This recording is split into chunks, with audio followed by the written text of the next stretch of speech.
Si vous êtes encore capable de faire cela, vous allez vaincre la vieillesse. J'ai 73 ans.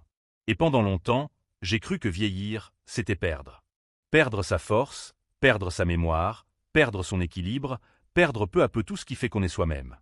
On me répétait que c'était inévitable, que la génétique décidait de tout, que la chance ou la malchance faisait le reste. Puis un jour, j'ai lu une étude. Puis une autre. J'ai commencé à observer les personnes de mon âge qui traversaient la vie avec une étonnante légèreté. Celles qui, à 85 ans, marchaient encore droit, riaient encore fort, décidaient encore pour elles-mêmes. Et j'ai compris une chose fondamentale. La science le confirme et la vie le murmure à qui veut l'entendre. La vieillesse ne se subit pas. Elle se joue. Il y a 8 capacités. 8 petites choses que vous faites peut-être déjà, sans savoir à quel point elles sont précieuses.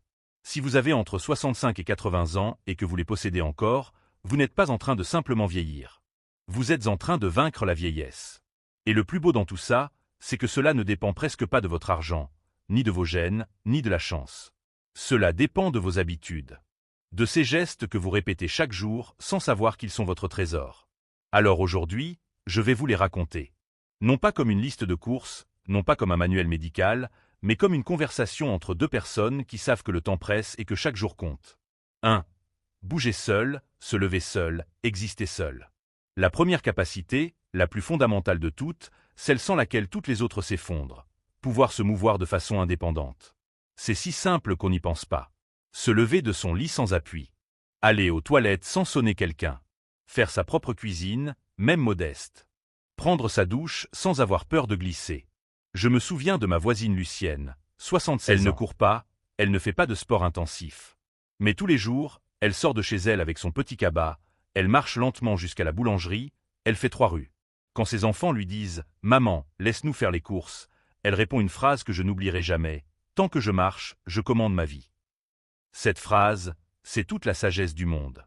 Une étude publiée dans le Journal of the American Geriatric Society montre que les personnes âgées qui maintiennent leur autonomie dans les gestes quotidiens ont un risque significativement plus faible de mort prématurée et d'hospitalisation. Pourquoi? Parce que l'autonomie physique crée un cercle vertueux. Plus vous bougez, mieux votre corps fonctionne. Mieux votre corps fonctionne, plus vous avez envie de bouger. Ce n'est pas une question de performance. Ce n'est pas une question d'escalader une montagne. C'est une question de continuer. Chaque pas aujourd'hui est une garantie d'indépendance demain. Chaque fois que vous vous levez de votre chaise sans pousser sur les accoudoirs, chaque fois que vous montez quelques marches sans souffler comme un bœuf, vous dites à votre corps « Je suis encore là. Et je ne te lâche pas ». 2. Gardez la tête claire et vive. La deuxième capacité, celle qui fait souvent le plus peur, maintenir son esprit lucide. Se souvenir des noms. Organiser ses pensées. Suivre une conversation du début à la fin. Prendre ses propres décisions. Je ne vous parle pas d'avoir une mémoire d'éléphant à 80 ans. Je vous parle de rester présent.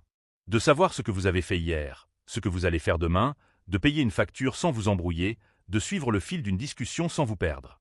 Là encore, la science est formelle. Une étude du Rush Memory and Aging Project de l'Université de Chicago a suivi pendant plus de 10 ans des personnes de plus de 65 ans. Le résultat est net.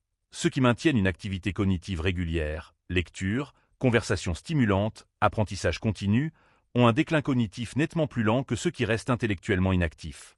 Le cerveau humain est neuroplastique, même après 70 ans. Il répond à l'usage. Plus vous l'activez, plus il vous rend de la clarté, de la mémoire, de l'équilibre émotionnel. Mon ami René, 81 ans, a un rituel. Tous les matins avant son café, il prend 10 minutes pour écrire 3 choses.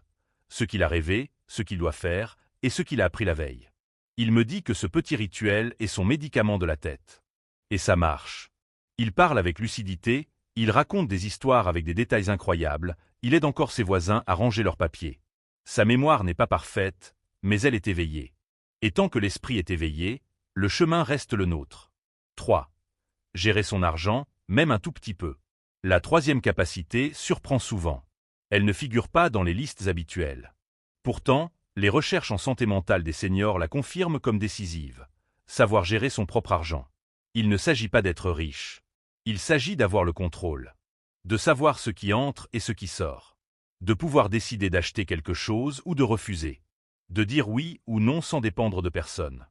Une étude publiée dans le Journal of Aging and Health montre que les personnes âgées qui perçoivent leur situation financière comme contrôlable, même avec des revenus modestes, ont des niveaux significativement plus bas de dépression et d'anxiété que celles qui sentent qu'elles ont perdu la main. Quand vous ne pouvez plus gérer votre argent, ce n'est pas seulement votre porte-monnaie qui souffre. Votre estime de vous diminue. La sensation d'être un poids pour votre famille grandit. La peur de devenir inutile s'installe. À l'inverse, quand vous savez prioriser, quand vous évitez le superflu, quand vous gardez la main sur vos comptes, même modestes, vous retrouvez le sentiment d'être le capitaine de votre propre histoire. Et ce sentiment, à lui seul, est un remède. 4. Dormir sans se transformer en pharmacie. La quatrième capacité, l'une des plus sous-estimées, dormir de qualité, sans une étagère remplie de somnifères. Le sommeil profond et réparateur est le moment où le cerveau fait son ménage. Il élimine les protéines toxiques accumulées pendant la journée, y compris celles associées au risque de démence. Le neuroscientifique Matthew Walker, de l'Université de Californie à Berkeley, l'a documenté. Un sommeil de qualité est l'un des facteurs les plus protecteurs contre le déclin cognitif, plus que beaucoup de médicaments ou de compléments alimentaires. Bien dormir après 65 ans n'est pas un luxe. C'est une médecine. Marisa, 79 ans, prenait plusieurs médicaments pour réussir à dormir. Un jour, elle a décidé de changer. Elle a éteint la télé plus tôt, réduit le sucre le soir, et s'est mise à écouter de la musique calme avant de se coucher. En quelques semaines, elle a réduit ses médicaments de moitié. Elle m'a dit un jour, en souriant, « Pour la première fois depuis des années, je me réveille la tête légère. » Et cette légèreté a changé toute sa routine. Le sommeil de qualité ne dépend pas principalement des médicaments. Il dépend de la façon dont vous accueillez votre corps avant de fermer les yeux. 5. Reconnaître ses émotions sans les subir. La cinquième capacité est plus intérieure, plus silencieuse, mais tout aussi vitale. Savoir faire face à ses propres sentiments sans dépendre constamment de sa famille. Ce que les psychologues appellent la régulation émotionnelle. Être capable de reconnaître ce que l'on ressent, tristesse, peur, colère, joie, et de le gérer sans que quelqu'un d'autre ait à le faire à votre place. Une étude de longévité de Harvard, qui a suivi des personnes pendant des décennies, a conclu que la santé émotionnelle est aussi prédictive de longévité que la santé physique. Parfois plus. L'autonomie émotionnelle, ce n'est pas être dur ou indifférent. C'est comprendre ce que vous ressentez. Donnez un nom à vos douleurs. Cherchez des moyens sains de soulager votre cœur. Marcher, écrire, parler à un ami, prier, réfléchir, regarder à l'intérieur de vous. Estelle, 78 ans, m'a dit un jour dans un parc, « Quand je suis triste, je n'attends plus que mes enfants le remarquent. Je m'assois sur mon balcon, je respire profondément, et je laisse l'émotion passer. Je m'écoute. » Ce petit geste lui a rendu la paix, la fermeté, et une force qui ne dépend de personne. Quand vous savez vous calmer, vous savez décider. L'autonomie émotionnelle, c'est la maturité. C'est l'équilibre. C'est la libération du cœur. 6. Bougez un peu, chaque jour. La sixième capacité paraît si évidente qu'on l'oublie. Maintenir une routine de petits mouvements quotidiens. Marcher, s'étirer, se lever de sa chaise sans impulsion. Chaque petit geste de ce genre semble simple, mais il représente un type de liberté que seul celui qui l'a perdu sait vraiment valoriser. L'Organisation mondiale de la santé recommande aux adultes de plus de 65 ans au moins 150 à 300 minutes par semaine d'activité physique d'intensité modérée. Pourquoi cette recommandation ? Parce que les données accumulées sur des décennies montrent que ceux qui maintiennent cette régularité ont moins de chutes, moins de pertes de masse musculaire, moins de dépression, moins de maladies cardiovasculaires et une espérance de vie fonctionnelle plus longue. Une étude du British Journal of Sport Medicine, 2019, a trouvé que les personnes âgées qui restent actives physiquement ont un risque de mort prématurée inférieur de 35% par rapport aux sédentaires. Le mouvement quotidien, ce n'est pas de l'esthétique. C'est de la survie. Americo, 82 ans, ne va pas à la salle de sport. Il ne court pas. Mais tous les matins, il étire ses bras, tourne ses épaules, fait le tour de sa maison, se lève de son fauteuil 3 ou 4 fois sans s'appuyer. Il m'a dit un jour, « Si je m'arrête, mon corps s'arrête avec moi. » Cette sagesse simple garde ses jambes solides et son esprit encore plus fort. Le mouvement quotidien, c'est comme arroser une plante. Cela n'exige pas un effort extrême, juste de la constance. Et c'est cette constance qui construit la base de l'autonomie qui protège votre dignité au fil des ans. 7. Avoir une raison de se lever le matin. La septième capacité est celle qu'on néglige le plus dans les discours médicaux, se sentir utile. Après 70 ans, avoir un motif pour sortir du lit, une petite tâche à accomplir, quelque chose qui donne un sens à la journée, maintient l'âme éveillée et l'organisme en fonctionnement. Aucun complément alimentaire ne peut remplacer cela. Une étude publiée dans JAMA Psychiatrie en 2019 a suivi plus de 6000 adultes de plus de 50 ans pendant 5 ans. Résultat, ceux qui avaient un fort sentiment de sens à leur vie avaient un risque significativement plus faible de faiblesse physique et de mort prématurée. Le sens n'est pas un concept abstrait.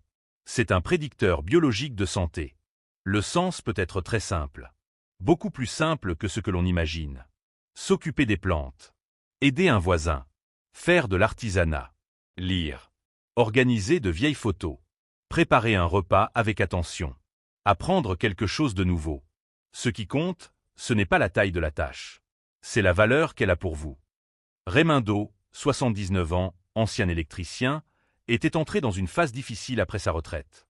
Il se sentait inutile. Puis il a commencé à réparer de petits objets pour ses voisins. Montres, radios, ventilateurs cassés. Aujourd'hui, il me dit avec fierté, « Ça me maintient en vie. Chaque pièce que je répare, c'est comme si je réparais un petit morceau de moi-même. » Ce sens lui a rendu la joie, la routine et son identité. Avoir quelque chose à faire, c'est réaffirmer qui l'on est. C'est se rappeler que la vie continue de vous appeler. 8. Une encre intérieure, quelle qu'elle soit. La 8e et dernière capacité est celle qui apparaît le moins dans les conversations ordinaires sur la santé, mais que la recherche sur la longévité confirme avec le plus de constance. Avoir une spiritualité vivante. Il ne s'agit pas d'une religion spécifique, ni de dogmes, ni de rituels obligatoires. Il s'agit d'avoir une encre intérieure qui soutient l'esprit, calme le cœur et donne un sens au jour, même quand la vie devient silencieuse. Des études menées par l'école de santé publique de Harvard, qui ont suivi des dizaines de milliers de personnes sur des décennies, ont montré que les personnes ayant une pratique spirituelle régulière présentent un risque plus faible de dépression, un taux de mortalité par maladie cardiovasculaire plus bas et un plus grand sentiment de bien-être. La spiritualité protectrice n'a pas besoin d'être compliquée. Elle n'a pas besoin d'avoir lieu lors d'une cérémonie ou devant d'autres personnes. Elle peut être d'écouter un vieil cantique en préparant son café. Allumer une bougie et rester silencieux quelques minutes. Lire une page inspirante avant de se coucher. Méditer les mains sur les genoux. Un petit geste qui se transforme en dialogue silencieux avec ce en quoi vous croyez, ce qui vous soutient quand les choses deviennent difficiles. Yolanda, 80 ans, a un rituel qu'elle garde depuis qu'elle est jeune. Tous les jours, avant son café, elle pose ses mains sur sa poitrine et fait une courte prière. Je lui ai demandé pourquoi. Elle a répondu, « C'est comme ça que je me rappelle à moi-même que j'ai encore un but. » Ce simple geste lui a rendu le calme, la fermeté, une paix qu'aucune opinion extérieure ne pourrait lui offrir. La spiritualité, c'est le silence qui guérit. C'est la foi qui élève. C'est le sens qui ne vieillit pas. Et quand elle est vivante à l'intérieur de vous, la vieillesse se transforme, parce que votre âme reste jeune, éveillée et pleine de lumière. Ce que ces 8 capacités ont en commun. Si vous êtes arrivé jusqu'ici, si vous avez reconnu en vous plusieurs de ces 8 capacités, alors comprenez bien une chose. Vous n'êtes pas simplement en train de vieillir. Vous êtes en train de vaincre la vieillesse. Parce que la vraie force n'est pas de courir un marathon, de gravir des montagnes ou de compétitionner avec le temps. La vraie force est de maintenir son autonomie, sa lucidité, son équilibre émotionnel, son mouvement, son but et sa foi. La vraie force est de rester présente, consciente et ferme, même quand les années tentent d'imposer leurs limites. Ce que ces 8 capacités ont en commun, c'est qu'elles dépendent plus de vos choix quotidiens que de quoi que ce soit d'autre. Elles dépendent du fait de continuer à bouger quand on a envie de rester assis. De continuer à apprendre et à se stimuler quand on pourrait simplement regarder la télévision. De continuer à gérer son argent, ses émotions, son sommeil et son but, alors qu'il serait plus facile de tout laisser aux autres ou de s'arrêter. Chacun de ces choix est une déclaration que le corps, l'esprit et l'âme font en même temps. Je suis encore là. Je me soucie encore de qui je suis. Je conduis encore ma vie. La vieillesse n'est pas une fin. C'est un appel à vivre avec plus de calme, plus de vérité et plus de profondeur. Plus vous prenez soin de votre corps, plus votre esprit vous remercie. Plus vous prenez soin de votre âme, plus votre esprit se fortifie. Et plus vous décidez de vivre un jour après l'autre avec intention, plus la vie décide de vivre à l'intérieur de vous. Alors je vous laisse avec une dernière pensée. Vous avez peut-être 65, 70, 75 ans ou plus. Vous avez encore ces capacités, au moins en partie. Ne les prenez pas pour acquises. Chérissez-les. Entretenez-les. Chaque matin où vous vous levez sans aide, chaque conversation que vous suivez sans vous perdre, chaque fois que vous payez une facture seule, chaque promenade autour du pâté de maison, chaque moment où vous écoutez votre propre cœur avant d'appeler vos enfants, tout cela, c'est votre victoire silencieuse. Et c'est la plus belle des revanches.